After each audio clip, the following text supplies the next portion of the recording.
Hello everyone, it's Yin Yang Total War here, and I have some news for you. Whether it's good news or bad news is really up to you, but it is a conversation, at least, about the Shadows of Change and the price point. Unfortunately, it doesn't look like it's going to be changing, but I think we all knew that. But the Creative Assembly does want to give an explanation, and I think after years and years of entertainment, I'm ready to hear them out. So if you guys don't think that I'm automatically a shill for that, and you don't want to read it yourself, I will definitely read it for you. So let's jump straight into it. Let's talk about the Shadows of Change DLC. Hi everyone, I'm Rob Bartholomew, Chief Product Officer here at Creative Assembly. First off, I'd like to thank you for making your voices heard over the past week. Hopefully, longer-term Total War fans know that even when we're quiet, we're always listening to everything you have to say to us. We've had many conversations about it internally, and we would like to shed some light on the situation. Last week, we revealed the latest DLC for Total War Warhammer 3, Shadows of Change, bringing the Changeling, Yuan Bo, Mother Estancia, and more to the game. The team have been hard at work on this for some time, and we're excited for you to get your hands on it. To get right into it, our costs are up. Unfortunately, that means the prices have to rise. We know any increase is going to be tough, which is why our prices have remained fairly stable over the past few years. The downside is that any increase today is going to be more noticeable. Really. It's a pretty big increase. There's no good time to increase prices, and we have not taken this step lightly. However, this is the business reality of supporting Warhammer 3 and ensuring we're able to offer the years of extra content that are currently planned. That said, we do need to challenge ourselves to ensure that this cost still offers good value. Ultimately, that's up to each of you to decide, and we'll keep trying to balance that. Of course, we want more people to play, we want to continue to deliver content you're excited to see, and we want to do that for as long as we can. To share more on Warhammer 3 specifically, here's an update from Rich Aldridge, Senior Game Director. With Shadows of Change, we wanted to somewhat break the mold of past DLCs to ensure that we could bring you as much content variety as possible. You all have your favorite lords, heroes, and races to play, and restricting our products to a single race or faction hasn't always met your expectations. We also hope this would improve the pace at which we're able to get content to you, which has been a challenge. Yes, it has. I'm really excited by what we've created in Shadows of Change and Update 4.0.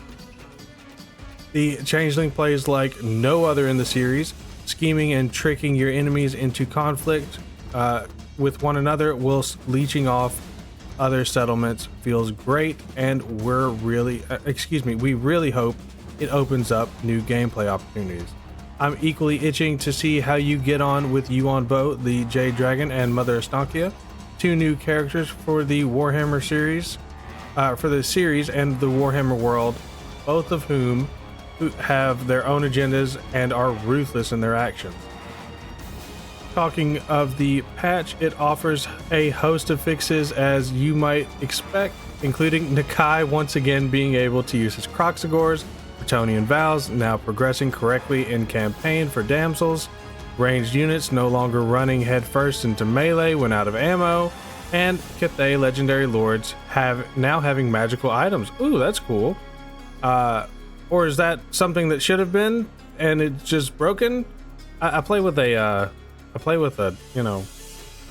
bug fix mod, so I really don't know.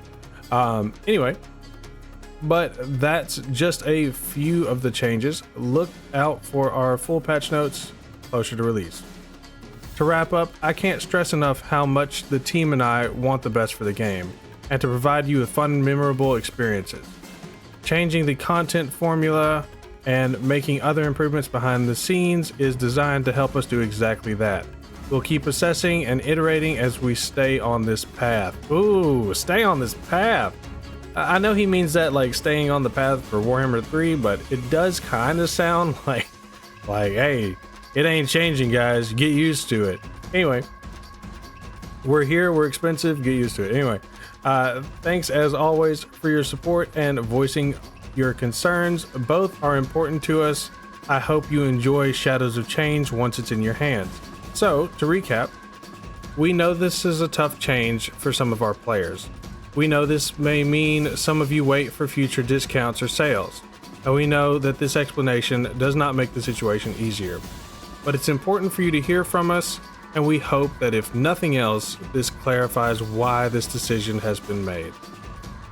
Finally, we need to ask you again to stop directing abuse at individual team members, frustrated as you may get.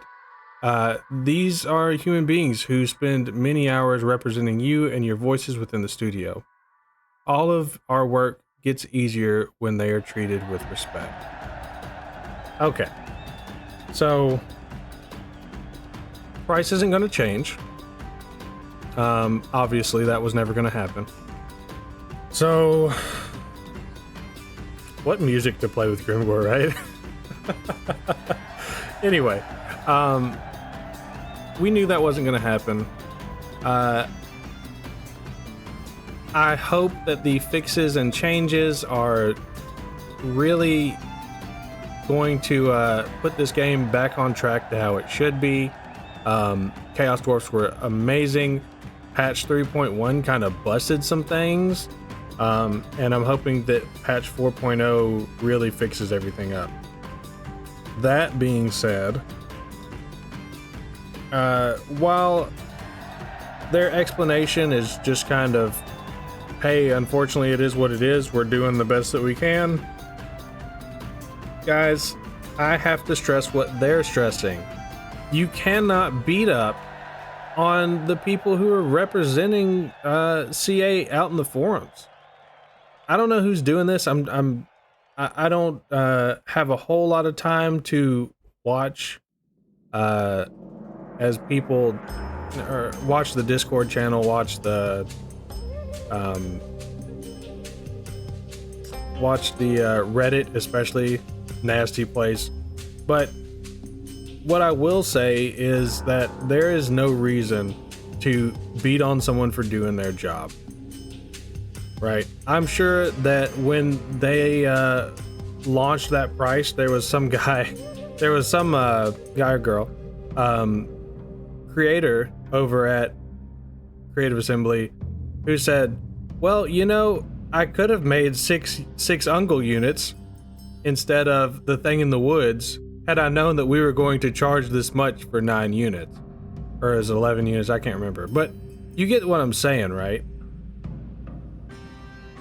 It's not like it's their decision. And I'm sure that they want to do their best.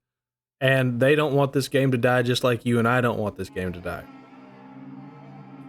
If that means that you have to wait for a sale, then that means you have to wait for a sale, and that's unfortunate, but it is part of it.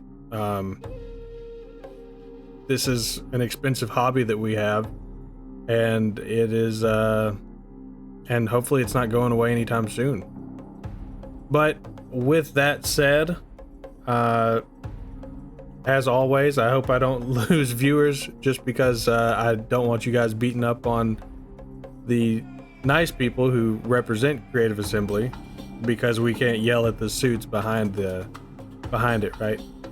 But anyway, you guys have a great day, and as always, to all my friends wherever you are, good morning, good evening, and good night. I'll see you.